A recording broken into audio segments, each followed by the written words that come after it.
my podcast on real relationships. My name is Sophie Passon and I am a relationship expert, international speaker and best-selling author of the book Your Other Half. I decided to start this podcast because, in my opinion, relationships are currently not being portrayed as what they really are. Whether you're watching the news, TV or social media, the perception given to people is wrong. And my aim is to talk about what happens in the real world, talk about real stories and listen to what real people think, do or go through, as opposed to creating expectations of something that doesn't actually exist. I may not agree with everything that is said by my guests, but it is their chance to express their opinions and their stories. So here today, we have Alison Curtis, and we're going to talk about resilience, and how patterns of thinking and behaving can actually influence and affect us in the workplace, but also in personal relationships. Hi, Alison, how are you? Hello. Yes, I'm good. Thank you, Sophie. Good. So can you tell us a little bit about yourself, please? Myself? Yeah. So, I started a million years ago as a biologist. I moved from there to teaching, from there to counselling, so training as a therapist, and from there to coaching, both in the workplace and supporting relationships. But I've always had a call to working specifically with relationships. So certainly at the end of last year, I revisited my counselling. So I'm also working with individuals and supporting relationship work. Okay, so let's talk about resilience. How do you understand resilience? What is it for you?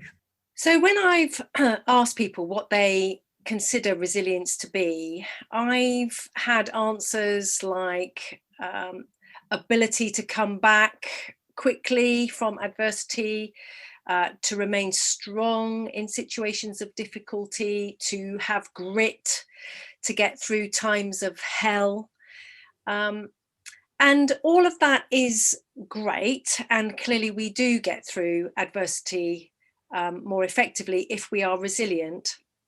And that for me really upholds the value of being strong.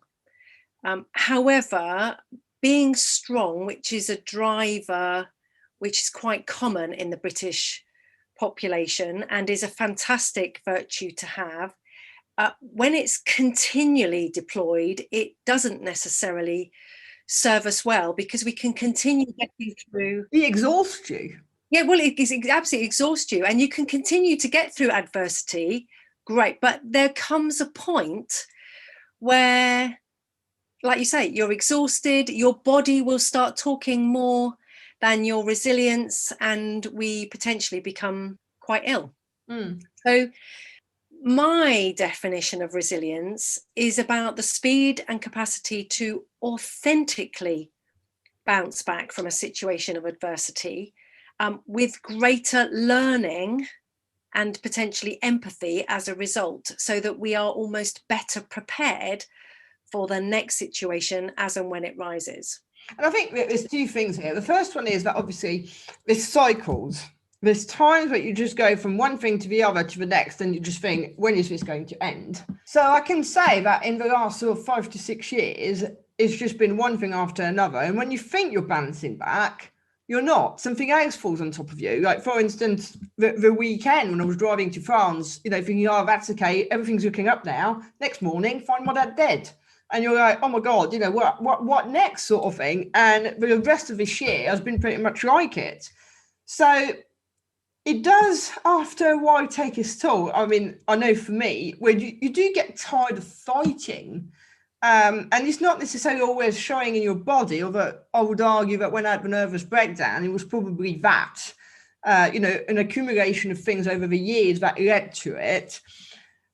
But the other thing as well is that different people react to different things differently. And sometimes I hear some people that are supposedly going through the biggest struggle of their lives. I'm like, that's nothing, but to them it's massive. Absolutely.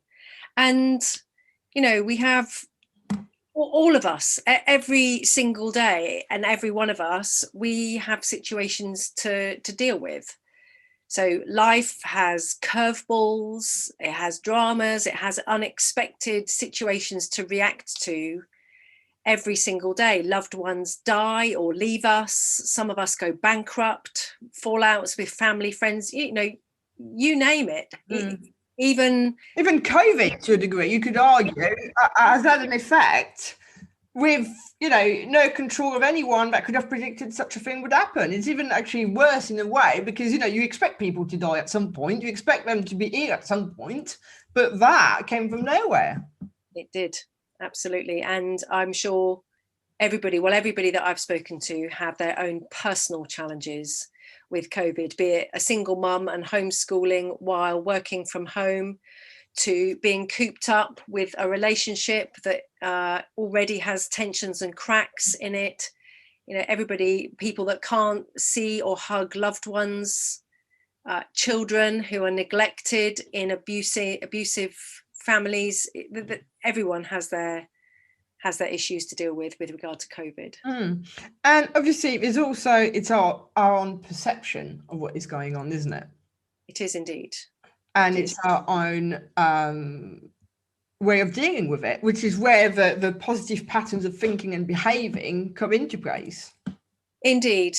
And for one person, one event could be fairly minor, whereas for somebody else it's a big drama, and all of that is fed into by our own perceptions.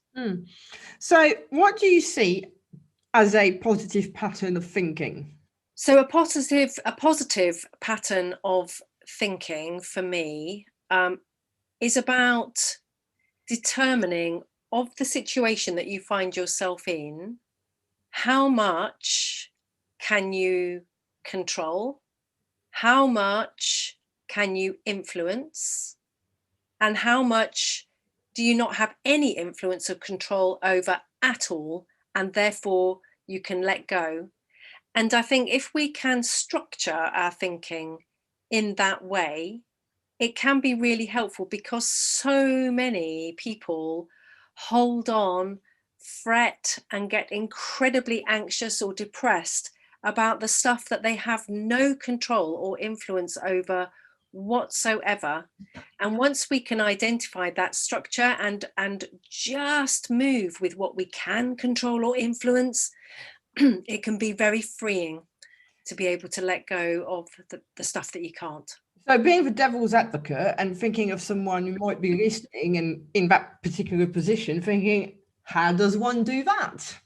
Well, I think just ask yourself the question, you know, how much can I control the situation with COVID around me? And we can't. It's a pandemic. How much can I control or influence my work that suddenly got erased from the diary, my redundancy? Well, we can't control or influence the fact that we've been made redundant or our work is going, but we potentially could influence what we do next in terms of seeking alternative employment or forging new work for ourselves, or so on and so forth.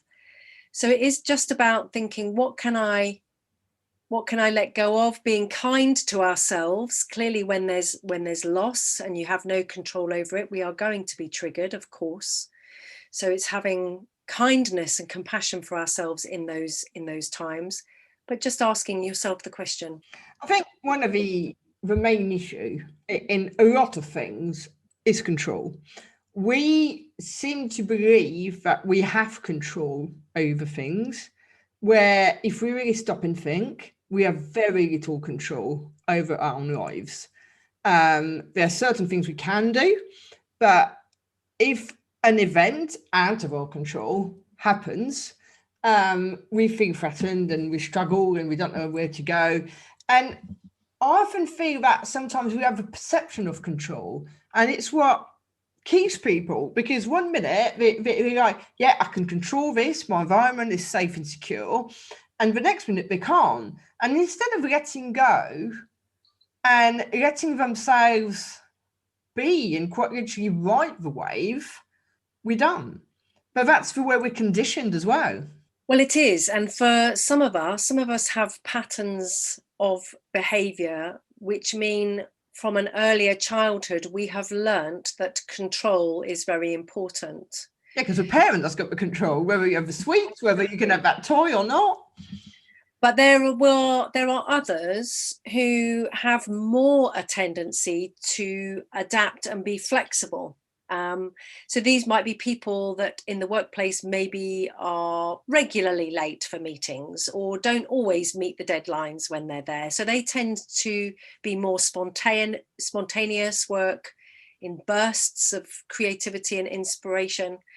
And these people have a natural tendency in that regard to be more resilient because they can deal with the curveball in a more accommodating style than those people that have a very high need for structure and control all around them. And that is one of the traits that is helpful to develop, that need, that kind of ability to let go of your need for structure and tight control, because that does create a sense of anxiety if you cannot maintain it.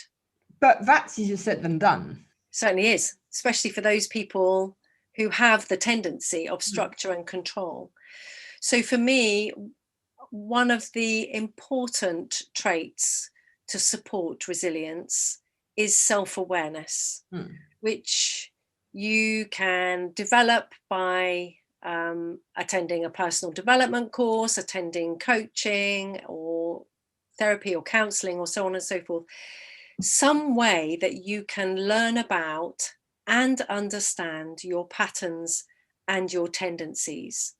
And when you understand those patterns and which ones serve you well in these times of adversity and which ones particularly don't serve you well in times of adversity, then you can start to unlock what the alternatives are to those patterns that don't serve you well.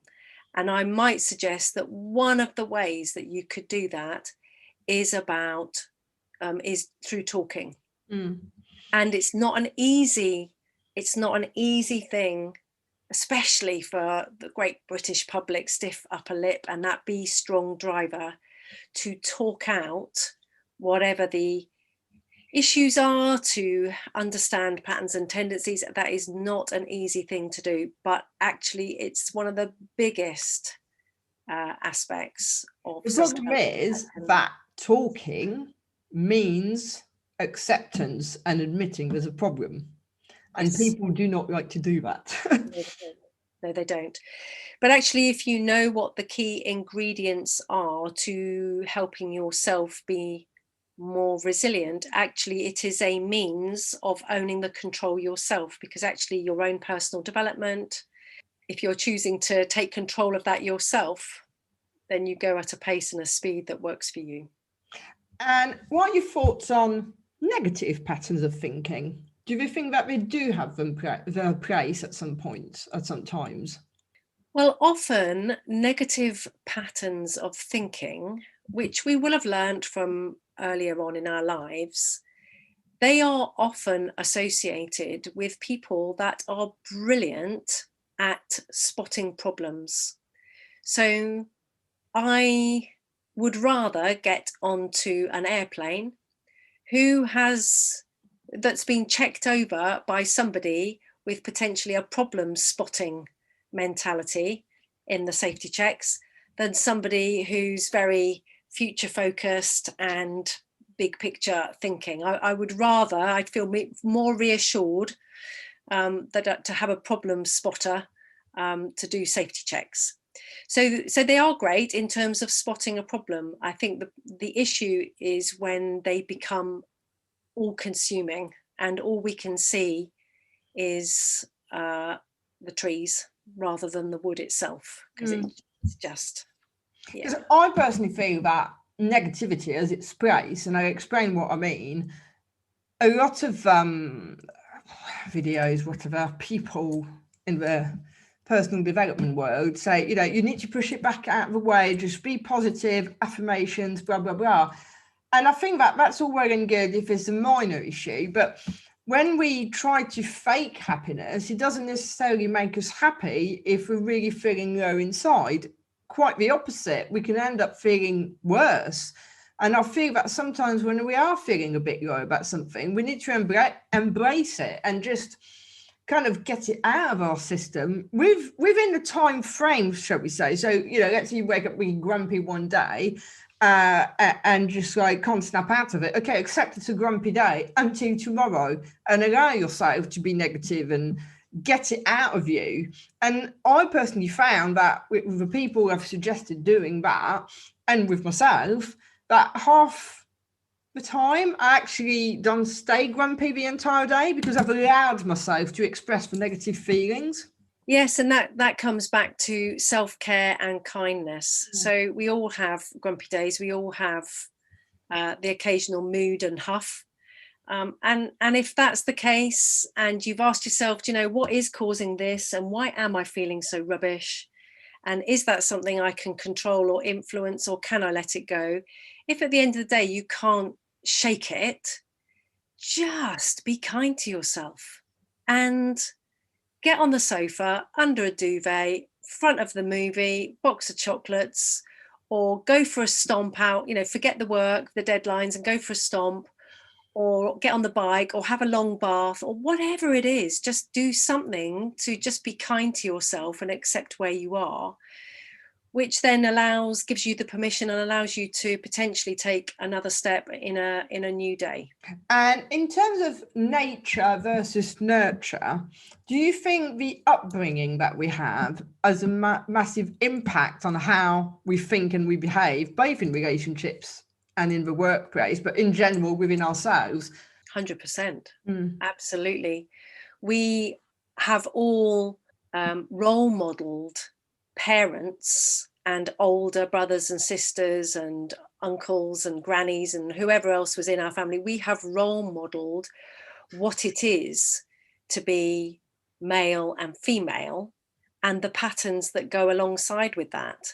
So if we've role modeled a mother who was bad-tempered and argumentative every time there was conflict, it's likely that now in adult life we are going to be doing the same thing and getting feisty and bad-tempered every time we are challenged or we're in conflict. So those early patterns that we form in childhood play a significant part, not only in terms of how we manage conflict, but also in our perception of our own resilience and our need for control or not, or whatever it is. All of those patterns come from early on. And what about the other way? And what I mean by that is being the complete opposite of what the parents are. Well, there will be some, yes, absolutely. There will be some patterns that we develop as children where our experience of being with a particular parent or a particular person is so profoundly impactful and unpleasant and negative on us as a child that we make an intentional, conscious decision to be completely the opposite.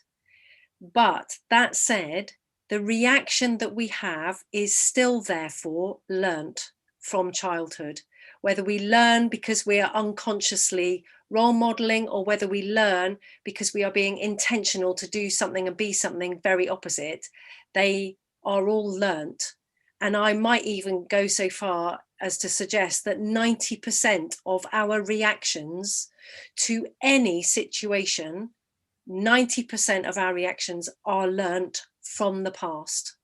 So if you pass me in the street and you pass me and stick up 2 fingers at me and hurl some abuse, my reaction in that moment is likely to come from the past. Whether I stick 2 fingers back at you and leap across the road to lump you one, or whether I withdraw and become quite passive and then kind of bitch about you behind your back, all of those will be learnt from the past in some way. Mm-hmm. And in terms of your experience in working in businesses and stuff, now, back in the day when I worked in the corporate world, there was a massive thing about, people have got to identify with our mission and our vision and blah, blah, blah. And a lot of people used to say that, if people didn't really fit the mold, normally they would leave. So would you say that in all the various companies you've worked with, there are commonalities in these patterns of thinking, behaving, despite the fact the culture in all these companies is completely different?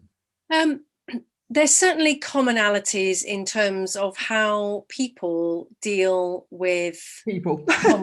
how people deal with people and the conflict that evokes when we are challenged. So of course, in a performance related industry, there is a reasonable chance that all of us at some point are going to be challenged around how we're doing things, or our ability to create results and meet targets and so on and so forth. So having a vision, having a future picture is really important, and certainly that's significant in creating a direction and a purpose for the work that we are doing in our teams in an organization. Potentially, what is just as important are the values of the organization, which is the same as saying how we do things around here. So how do we challenge each other? How do we deal with conflict? How do we walk the walk of how we want to behave as we are going forward with our performance? And unless those values are clear, and unless the people that you have selected on board in your team to achieve your vision all largely are aligned in those values, then there are going to be some major issues then in terms of dealing with conflict, because if I don't have the same values as Fred in my team, and actually it's really okay to tell him to piss off when he hasn't met his deadlines and so on and so forth, then, and that's not the way that the company deals with poor performance, then I'm going to be out on a limb and I'm going to be ruffling feathers, and all of that wasted energy and inefficiency dealing with those ultimately the political situations that come about from teams and working with people, just waste so much time in detracting from the vision and the results that you ultimately want to achieve. Yeah, and obviously one of the things, be it in the workplace or at home, that people do not like is change. No. And change is one of the biggest factors that creates stress for people. So when we don't know how to manage change, some people feel very uncomfortable with any kind of change. Some people, of course, thrive on change, but there is still quite a high stress factor in terms of managing the change, particularly if you're managing the people through the change who have various degrees of receptivity to it. So change inevitably brings about stress and conflict. And of course, as we have very abruptly seen with the onset of COVID, that's happened in just about every organisation and personal household in the world. The thing is, it's unsettling, isn't it? I mean, I recall again back in the day when I started managing people, and I can't even remember who taught me this, but it was something along the lines of try and keep the turnover of a team as low as possible. And at the time I remember thinking, well, yeah, it makes sense because you don't have to keep on recruiting, you don't have to keep on ordering uniform and blah blah blah. But the truth was, it wasn't that really. I don't know whether that's what the person meant, but it was that every time someone left and someone new came in, that team would be unsettled for at least 6 months. And once they actually found their feet, if someone else left and someone else came in, you never had a settled team. Yeah, there's always a balance to be struck in terms of keeping the team stable, particularly when there's high trust and people can challenge each other without dramas and huffs. So keeping the stability of the team and the high performance as is, and bringing in fresh blood, because the ideal scenario, of course, is that people are developed. That's their personal development as well as professional development, that people are developed sufficiently that they start progressing through the ranks, or they start applying for other more senior roles and so on and so forth. So to become known as a developing organization, bringing your people through the ranks and having a fabulously open succession plan that people are then clear about, you know, how they work up, versus the stability, because of course stability, if it's left for too long, can ultimately become stagnant. Yeah. So there is that balance to be struck around bringing people through and creating high trust in the team for long enough that their performance can. And what about change in personal relationships? With regard to what, for example? Let's take 2 examples. So one would be a couple, and one is not happy, but so scared of the unknown and change that they stay, regardless of the levels of unhappiness. And we're not even like, you know, challenge it or try to sort it out, just stays because, you know, it is what it is.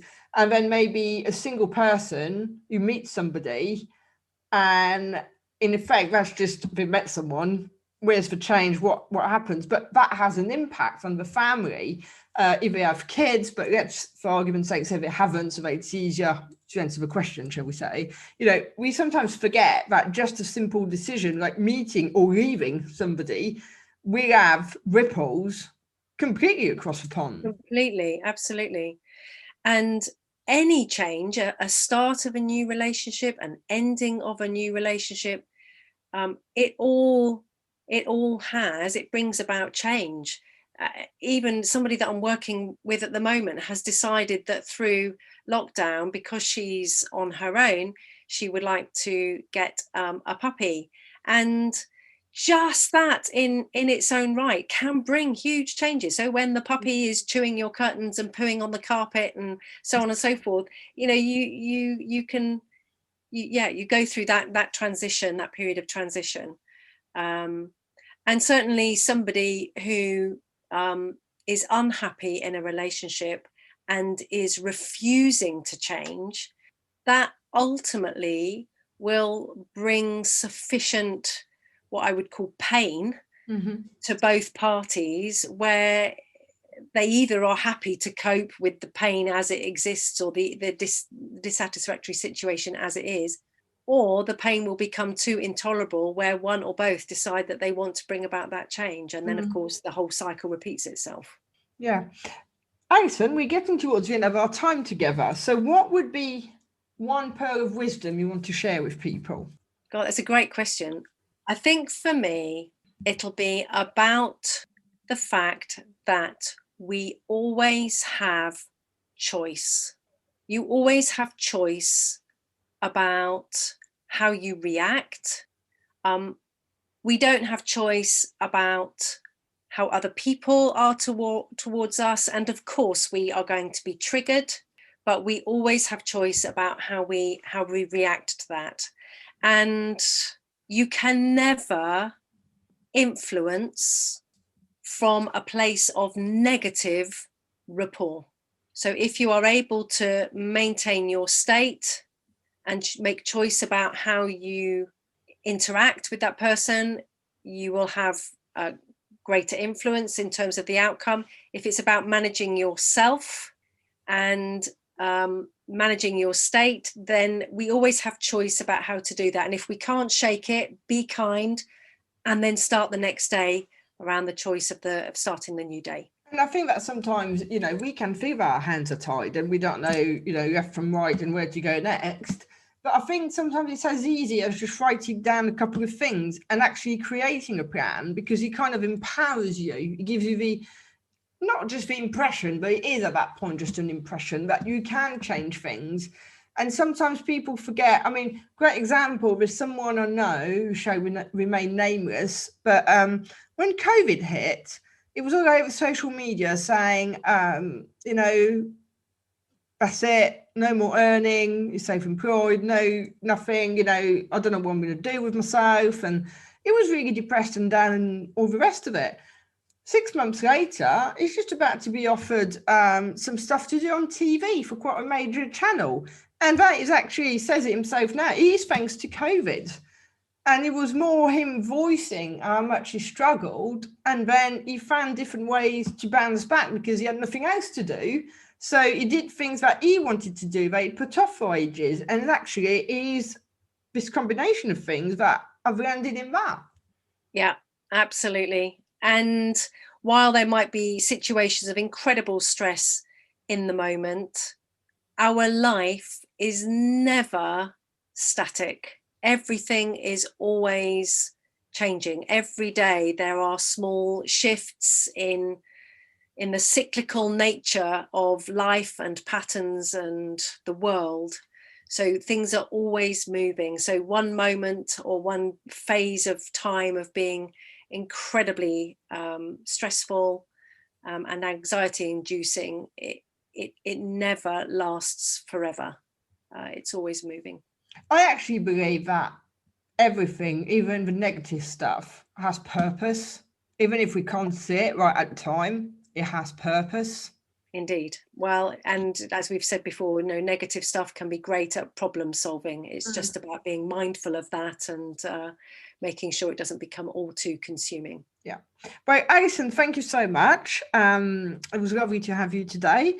And for everybody else, if you enjoyed the show, then please subscribe, leave us a review, but more importantly, come back for the next episode. Thank you.